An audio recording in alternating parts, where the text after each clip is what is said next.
আমাদেরকে পৃথিবীতে পাঠিয়েছেন, নিয়ামতে ভরপুর করে রেখেছেন।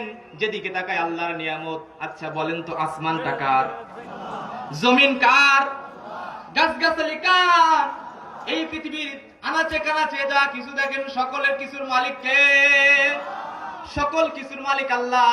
কিন্তু আল্লাহ রাব্বুল আলামিনের জন্ম থেকে শুরু করে এখন পর্যন্ত আমরা লক্ষ লক্ষ কোটি কোটি টাকার নিয়ামত খাচ্ছি, কিন্তু মানুষ আমরা কিন্তু আল্লাহ রাব্বুল আলামিনের শুকর আদায় করি না। জোরে বলেন ঠিক কিনা? কথা বলেন ঠিক কিনা? শুধু না শুকর, টাকা নাই, পয়সা নাই, বাড়ি নাই, গাড়ি নাই, ব্যাংক নাই, ব্যালেন্স নাই, বলি কি বলি না বলেন?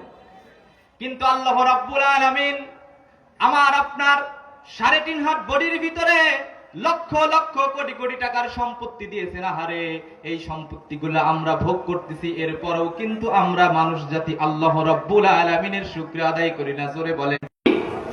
বর্তমানে মেডিকেল সায়েন্স এখন প্রমাণ করছে যে একজন সুস্থ মানুষ সকাল থেকে নিয়ে সন্ধ্যা পর্যন্ত ১,৬০,০০০ বার শ্বাস প্রশ্বাস নেয়। জোরে বলেন আল্লাহু আকবার।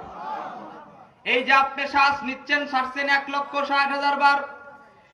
একজন মানুষ যে সকাল থেকে সন্ধ্যা পর্যন্ত ১,৬০,০০০ বার যে শ্বাস প্রশ্বাস নিল, এর ভিতরে মানুষগুলা আল্লাহ রাব্বুল আলামিনের অক্সিজেনের ভান্ডার থেকে ৫৫৫ লিটার